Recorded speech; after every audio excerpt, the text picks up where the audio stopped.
Hello everyone, ఈరోజు మీ అందరికీ నేను ఒక మంచి కెమికల్ ఫ్రీ మల్టీపర్పస్ క్లీనర్ని అయితే పరిచయం చేయబోతున్నానండి. అదే సిట్రస్ బయో ఎంజైమ్. ఇది బడ్జెట్ ఫ్రెండ్లీ, ఆల్మోస్ట్ ఒక 30 రూపీస్లో మీకు ఇది రెడీ అయిపోతుందండి. ఇది చాలా బాగుంటుందండి. ఎందుకంటే ఇది కెమికల్ ఫ్రీ అండి.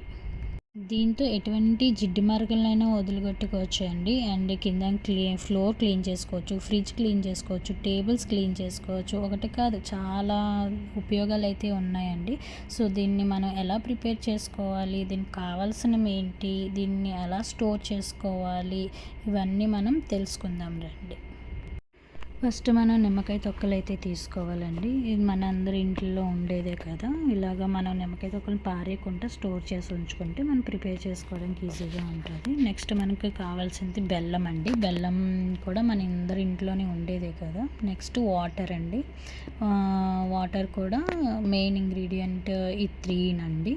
సో ఈ 3 ఉంటే మనం ఈజీగా ప్రిపేర్ చేసుకోవచ్చు. నెక్స్ట్ మనకు కావాల్సింది ఒక వాటర్ బాటిల్ కానీ ఎయిర్ టైట్ కంటైనర్ ఏదైనా పర్వాలేదండి. మూత అనేది చాలా టైట్గా ఉండాలి, ఎయిర్ అనేది బయటకు పాస్ అవ్వకూడదు. ఇలా కంటైనర్ చిన్న చిన్న డబ్బాలైనా సరే పర్లేదండి, కానీ మూత అనేది చాలా టైట్గా ఉండాలండి. మెయిన్గా ఏంటంటే మనకి గాలి అనేది బయటికి వెళ్ళకూడదండి, గ్యాస్ అనేది మనకి బయటికి వెళ్ళకూడదు.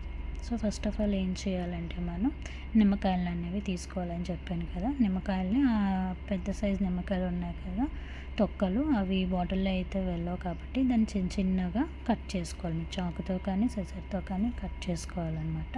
అలా చిన్న చిన్న పీసెస్ కింద కట్ చేసుకొని పెట్టుకుంటే మనకి ఇన్సర్ట్ చేసుకోవడానికి చాలా సులువుగా ఉంటుంది అనమాట. నెక్స్ట్ బెల్లం తీసుకోవాలండి. మనకు ఎంతైతే మనం నిమ్మకాయ తొక్కలు తీసుకుంటున్నామో దానికి పావు వంతు బెల్లం అయితే పడుతుందండి. సో బెల్లం కూడా తీసుకోవాలి. ఒక కప్పు నిమ్మకాయ తొక్కలు అయితే పావు వంతు బెల్లం తీసుకోవాలండి. సో నిమ్మకాయ తొక్కలన్నీ బాటిల్లో అనేది వేసుకోవాలి. అలా చిన్న ముక్కలు కట్ చేసుకున్నాం కాబట్టి అది మనకి బాటిల్లో అనేది ఈజీగా వెళ్ళిపోతాయి. నెక్స్ట్ బెల్లం కూడా యాడ్ చేసుకోవాలండి. పావు అంత అని చెప్పేసి అన్నాను కదా. సో ఆ బెల్లం కూడా అందులో ఇన్సర్ట్ చేసుకోవాలన్నమాట. సో అలా మొత్తం బెల్లము తొక్కలు కలిపి బాటిల్లో వేసుకున్న తర్వాత ఎంతైతే మనం తొక్కలు వేసామో దానికి 10 టైమ్స్ వాటర్ అనేది మనం అందులో యాడ్ చేసుకోవాలండి. గుర్తుపెట్టుకోండి, ఒక కప్పు నిమ్మకాయ తొక్కలు అయితే 10 కప్స్ వాటర్ అనేది మనం యాడ్ చేసుకోవాలి. పావు వంతు మాత్రమే బెల్లం వేసుకోవాలన్నమాట. పైన కొంచెం గ్యాప్ ఉంచుకునేలాగా చూసుకోండి, ఎందుకంటే గ్యాసెస్ అనేది రిలీజ్ అవుతుంది కాబట్టి మనం ఫుల్గా వేసేస్తే అది గ్యాస్ ఎక్కువైపోయి బరస్ట్ అయిపోతుంది అనమాట. ఇలాగా ఎయిర్ టైట్ బాటిల్లోనే మనం పెట్టుకొని క్లోజ్ చేసుకోవాలన్నమాట. ఎవ్రీడే మనం ప్రతిరోజు మనం బాటిల్ మూత ఓపెన్ చేస్తూ ఉండాలండి. 1 మంత్ పాటు ఎవ్రీడే బాటిల్ మూత అనేది ఓపెన్ చేస్తూ పెడుతూ ఉండాలన్నమాట. అలా పెట్టడం వల్ల ఏంటంటే దాంట్లో ఉన్న గ్యాస్ అనేది రిలీజ్ అయిపోయి మనకి ఆ ఎంజైమ్ అనేది తయారవడానికి వీలుగా ఉంటుంది అన్నమాట. సో ఈ రకంగా 3 మంత్స్ పాటు దీన్ని ఒక డార్క్ ప్లేస్లో అనేది స్టోర్ చేసేయండి. అంతేగాని ఎండలో పెట్టి ఇలాగని వెలుతురులో అలా ఉండకూడదు అనమాట. ఇది కంప్లీట్గా డార్క్ ప్లేస్లో అనేది ఉండాలండి. సో ఇది 1 మంత్ అయిపోయిన తర్వాత ఇలా రెడీ అవుతుందండి. 1.5 మంత్ అయిన తర్వాత కొంచెం కొంచెంగా కిందకి సెటిల్ డౌన్ అవుతుంది అనమాట. సో అలాగా మెల్లిమెల్లిగా కిందకు వచ్చేసి మనకి మొత్తం చూసారా, ఇప్పుడు ఇది కంప్లీట్గా రెడీ అయిపోయిన లిక్విడ్ అనమాట. సో కంప్లీట్గా రెడీ అయిపోయిన లిక్విడ్ ఏమవుతుందంటే పైన ఉన్న అంతా తొక్కలన్నీ కలిపి కిందకి వచ్చి సెటిల్ డౌన్ అయిపోతాయి అనమాట. మనకి లిక్విడ్ మాత్రం ప్యూర్ లిక్విడ్ పైన ఉంటుంది. సో దాన్ని మనం ఏం చేసుకోవాలి అంటే దాన్ని మనం ఫిల్టర్ చేసుకొని యూస్ చేసుకోవచ్చు. సో అది మనకి క్లీనింగ్ పర్పస్లో చాలా బాగా యూజ్ అవుతుందండి. ఇదైతే నేను ఆల్మోస్ట్ ఒక 3-6 మంత్స్ బ్యాకే రెడీ చేసుకున్నానండి. సో ఇది నేను 2 మంత్స్ బ్యాక్ రెడీ చేసుకున్నాను. ఈ ఇలాగా ఒక స్ప్రే బాటిల్లో అనేది మనం తీసి పెట్టుకుంటే మనం యూస్ చేసుకోవడానికి చాలా సులువుగా ఉంటుందన్నమాట.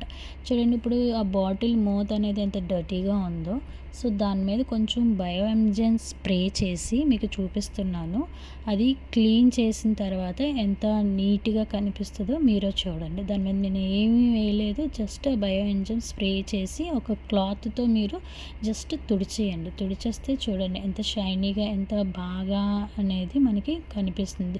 మనకి వాటర్ లేకపోయినా సరే మనం చాలా చక్కగా అంటే గిన్నెలు అవి నీట్గా డస్ట్ పట్టేస్తాయి కదండి, మురికి పట్టేసి సబ్బుతో కడిగితేనే వదులుతాయి. అలా కాకుండా ఈ బయో ఎంజైమ్ స్ప్రే చేసి తుడిచేసుకున్నామంటే చాలా బాగా నీట్గా క్లీన్ అవుతాయి అన్నమాట. నెక్స్ట్ మనం కొంచెం మొక్కలకి కూడా ఈ ఫెర్టిలైజర్ కింద కూడా ఉపయోగపడుతుందండి. సో 1:100 రేషియోలో మనం మొక్కలకి అనేది వేసుకోవాలన్నమాట. ఒక కప్పు వేసుకుంటే ఒక కప్పు బయో ఎంజైమ్ వేస్తే ఒక మగ్గు నిండా వాటర్ కలిపేసి అవి మొత్తం ప్లాంట్స్కి అనేది మనం ఫెర్టిలైజర్ కింద కూడా ఇచ్చుకోవచ్చండి. సో దానివల్ల ఏమవుతుందంటే మొక్కలు కూడా చాలా హెల్తీగా గ్రో అవుతుందండి. ఇది మల్టీపర్పస్ అండి. ఒక రకంగానే కాకుండా చాలా రకాలుగా దీన్ని ఉపయోగించుకోవచ్చు. ఈ రూట్స్ హెల్తీగా రావడానికి మనం ఇలా వాటర్ ఫార్మేట్లో వేసుకుంటున్నామండి. అండ్ మనకి ఏదైనా పురుగులు అవి పట్టినప్పుడు స్ప్రే ఫార్మేట్లో మనం దీన్ని స్ప్రే చేసుకున్నా సరే దాని మీద ఉన్న ఆ ఇన్సెక్ట్స్ ఏవైతే ఉన్నావో అవి కూడా వెళ్ళిపోతాయండి. ఇలా హెల్తీగా గ్రో అవుతాయి అన్నమాట ప్లాంట్స్కి ఇచ్చుకున్నప్పుడు. నేనైతే ఎక్కువ క్లీనింగ్ పర్పస్లోనే యూస్ చేస్తానన్నమాట. మీకు చూపించాలని చెప్పేసి ఇలాగా నేను ప్లాంట్స్కి అది ఎలాగా ఇస్తామో అది చూపిస్తున్నాను. చాలా హెల్తీగా గ్రీనరీగా చాలా బాగుంటుందండి. సో ఇది రెడీ అయిన తర్వాత కంప్లీట్గా మనకి పైన చూసారా వైట్ లేయర్ అనేది ఫామ్ అయింది. అలా ఫామ్ అయితేనే మనకి ఈ కరెక్ట్గా బయో ఎంజైమ్ అనేది మనకి ప్రిపేర్ అయిపోయినట్టు, అంటే లిక్విడ్ అనేది కరెక్ట్గా అయ్యింది అని మనకి తెలియాలి అంటే పైన ఆ వైట్ కలర్ లేయర్ అనేది ఫామ్ అవుతుందండి. సో దీన్ని ఫామ్ అయిన తర్వాత దీన్ని స్ట్రెయిన్ చేసుకొని ఆ కిందన పిప్పిని వదిలేసి ఆ వాటర్ అంతటిని స్ట్రెయిన్ చేసుకొని మళ్ళీ ఎయిర్ టైట్ కంటైనర్లో అనేది మనం పెట్టేసుకోవాలండి. గాలి అనేది తగలకూడదు, తడి అనేది తగలకూడదు. ఒక డార్క్ ప్లేస్లో అనేది మనం స్టోర్ చేసుకుంటే చాలా ఒక సంవత్సరం పైనేనండి అది నిలువ ఉంటుంది. సో ఇలా బాటిల్స్లో మనం స్టోర్ చేసుకుంటే మనం ఎప్పుడు కావాలితే అప్పుడు ఉపయోగించుకోవచ్చు.